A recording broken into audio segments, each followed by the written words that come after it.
All right, 132, folks. Again, looking at Unit 4, looking at the second half of Chapter 22. I was mentioning the birth of the modern civil rights movement, and that's huge. You're looking at a couple of things. One of the things is we look at Marcus Garvey. Marcus Garvey is going to create part and be part of what's called Negro Nationalism. It's that Pan-African movement, folks. The idea being that folks of color that live here in the United States, especially in this time period, have a shared history, have a shared culture, have a shared sense of togetherness that other people don't have.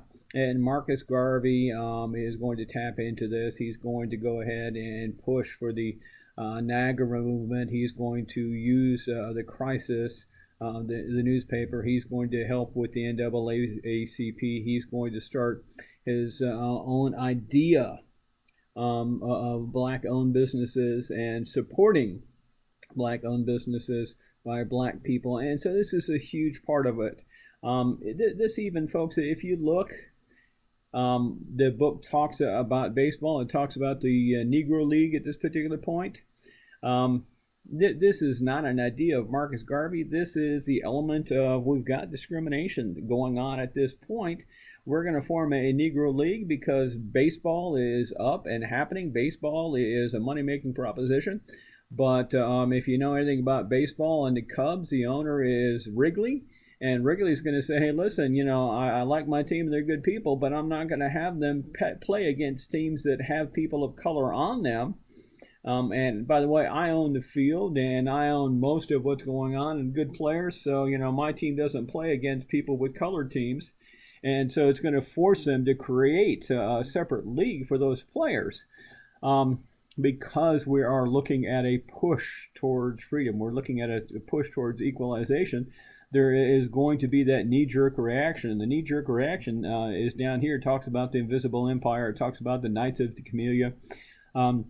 We're looking at the birth of what becomes the modern KKK that pops up in this time, folks, as part of a reaction to what's happening. The other thing that's happening is that women indeed are struggling. The book talks about flappers. It talks about the changes they want. It talks about their struggle for their right to vote. There's a lot of things happening. What else is happening? Oh, I love the book talks about the Scopes monkey trial. It talks about Clarence Darrow. It talks about the discussion of evolution and the fight for it. It also talks about the Volstead Act. Folks, the Volstead Act is how we attempt to enforce prohibition.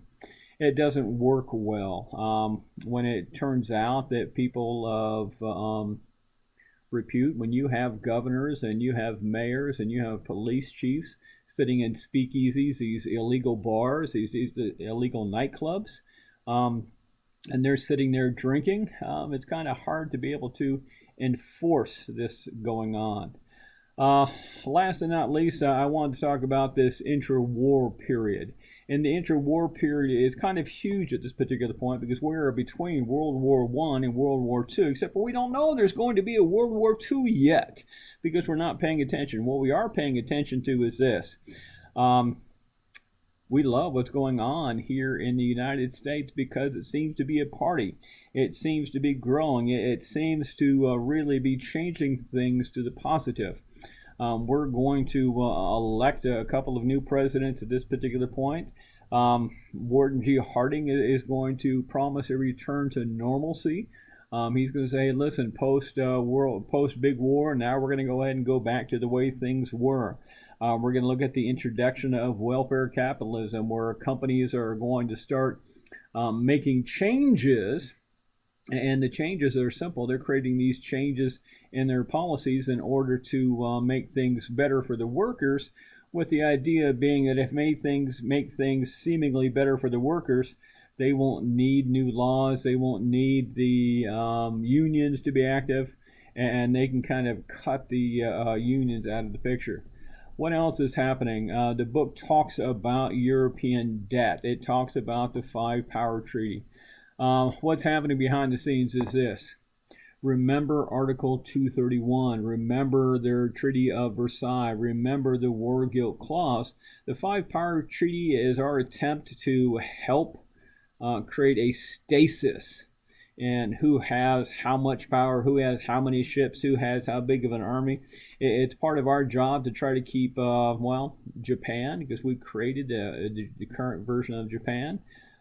They have decided they're unhappy with what they didn't get from the war in helping us, so they're going to start advancing into China. We know that there's a lot of things happening. The Five Power Tree is an attempt to fix this. What we don't see is the growing European war debt.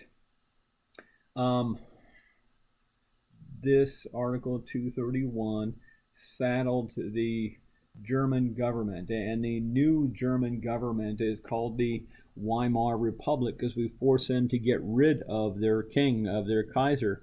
The Weimar Republic has been saddled with an unpayable war debt, and that France is going to make sure they pay it. It's going to cause this huge economic crisis in a way that they can't keep up with it. This hyperinflation means that they're going to start to crumble, and as they start to crumble, we're going to work to prop them up. Why? It's simple, folks. It's economics. If we can keep Germany propped up with money, they can continue to pay France and Britain. If France and Britain have money from Germany, they can continue to pay us because they owe us money, and it keeps it in circulation. If money is in circulation, we can keep manufacturing, we can keep producing. The problem is there's a hidden problem, and the hidden problem is that we don't see the debt that we're creating here. Although we're manufacturing is doing well, although our economy seems to be booming, the paycheck is not keeping up with the expenditure. Where these